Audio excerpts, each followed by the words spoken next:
The station air was thick with the smell of coffee and damp concrete. It was barely dawn, yet a river of people flowed towards the platforms. Eleanor clutched her worn bag, her heart thumping like a drum against her ribs. The train, her train, was about to depart. She'd overslept, a silly, foolish mistake on such an important day. She pushed through the crowd, muttering apologies, her breath catching in her throat. The whistle shrieked, a final, urgent call. Just as the doors began their slow, determined slide, she lunged, a desperate leap of faith, and tumbled inside. She landed, not gracefully but safely, onto the cool carriage floor. Relief washed over her, so potent it made her knees feel weak. She scrambled up, her cheeks burning with a mixture of embarrassment and triumph. Scanning the carriage, she saw only one empty seat. It was next to a man, his head already bent over a book, seemingly oblivious to her dramatic entrance. With a quiet sigh, Eleanor sank into the worn velvet, the scent of old journeys clinging to the fabric. She was here. She had made it. The day could now hopefully begin properly. The train gave a gentle lurch, then began its rhythmic glide out of the station. City buildings blurred past the window, a montage of gray and awakening lights. Eleanor took a deep breath, trying to calm the frantic beat of her heart. She smoothed down her slightly crumpled skirt, feeling the gaze of no one, yet acutely aware of the stranger beside her. He hadn't looked up. Not once. Perhaps he was used to such last-minute scrambles. Or perhaps he was simply lost in his own world, a world she had just gate-crashed with a thud. She risked a tiny glance. He had dark hair, slightly ruffled, and strong hands holding his book. He turned a page. For a moment, their eyes almost met as he adjusted his position. But then he was back to his reading. Eleanor looked away quickly, focusing on the passing scenery. There was a quietness between them, not uncomfortable, but not yet companionable either. Just two people, side by side, starting their separate journeys on the same track, unaware of what the morning might hold for them. The first few minutes passed in a comfortable, if slightly self-conscious, silence. Eleanor pulled out her own paperback, though the words swam before her eyes. Her mind was still replaying her dash through the station. Beside her, the man occasionally shifted, the rustle of his newspaper a soft counterpoint to the train's steady hum. She found herself wondering what he was reading. What news had captured his attention so thoroughly? It felt a little like being in a library, a shared space of quiet contemplation, yet with the unspoken potential for interaction hanging in the air. Then it happened, a small, almost insignificant thing.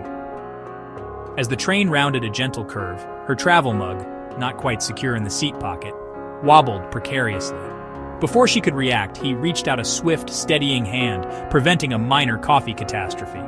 "Close call," he said, his voice surprisingly warm, a hint of a smile touching his lips. Eleanor felt a blush creep up her neck.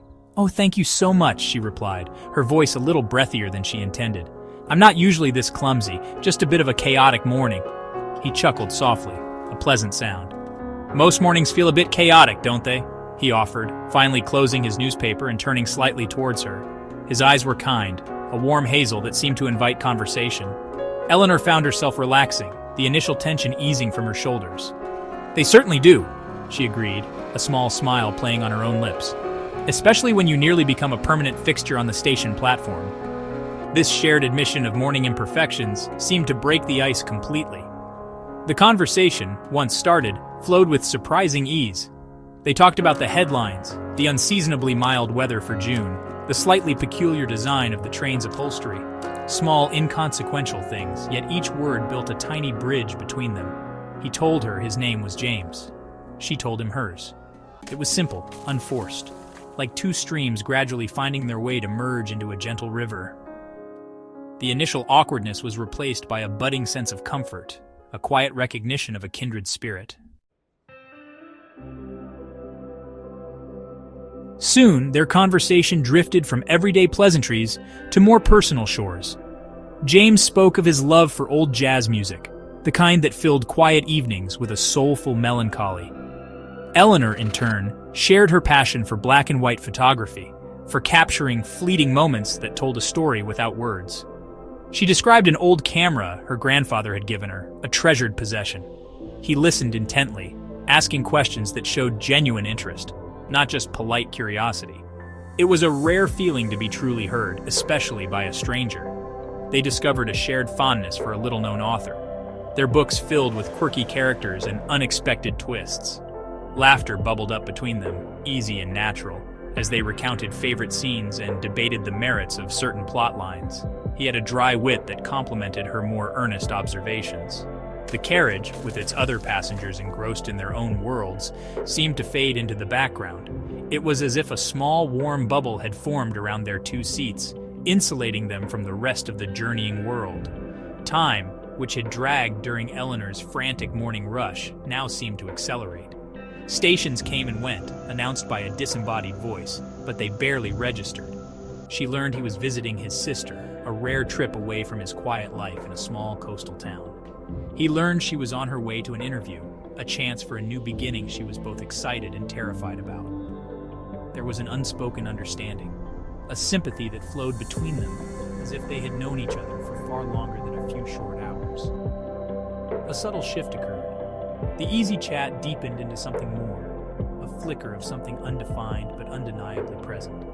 It wasn't just shared interests. It was the way he looked at her when she spoke, the way her heart gave a little skip when their hands brushed as he passed her a sugar packet for her now cool coffee. The air between them felt charged with a gentle electricity, a quiet awareness that this ordinary train ride was becoming something quite extraordinary. The journey was no longer just about reaching a destination. Then the inevitable announcement came. Next station, Ashworth. This train terminates at Ashworth. James's stop. A sudden pang of disappointment struck Eleanor, sharp and unexpected. Their time was up. The magical bubble was about to burst. He looked at her, a similar flicker of regret in his hazel eyes. The easy flow of conversation faltered, an awkwardness returning, but this time tinged with a sweet sadness. The unspoken question hung in the air. What now? Would this connection simply dissolve as they stepped back into their separate lives? He stood up, gathering his newspaper and small bag. "Well, Eleanor," he said, his voice soft, "it was truly lovely talking to you. You've made this journey very memorable." She met his gaze, her heart aching a little. "You too, James. Thank you for the conversation and for saving my coffee." A small smile played on her lips. She wanted to say more, to ask for a number, an email, anything. But the words wouldn't come. Fear, shyness, the ingrained politeness of not wanting to presume, it all held her back. He nodded a final warm smile, and then he was gone, disappearing into the throng of disembarking passengers. Eleanor watched him go, a sense of loss settling over her. The seat beside her felt suddenly, overwhelmingly empty. She replayed their conversation, the laughter, the shared moments. Why hadn't she said something? Why hadn't he? It felt like a missed opportunity, a beautiful, fleeting moment that had slipped through her fingers. The rest of her journey passed in a blur. She got the job, a wonderful new chapter, but a tiny part of her kept replaying that train ride, wondering about the man with the kind eyes and the warm smile.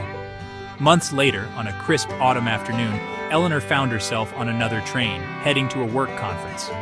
She was settled by the window, reading, when she heard a familiar chuckle. Her head snapped up. Standing in the aisle, looking for a seat, was James. Their eyes met. A jolt, pure and undeniable, shot through her. He looked just as surprised, a slow smile spreading across his face. This time, there was no hesitation. Fate, it seemed, had decided to give them another chance, a clear signal that some connections are too special to be left to a single, fleeting journey. The right moment, it appeared, had finally arrived.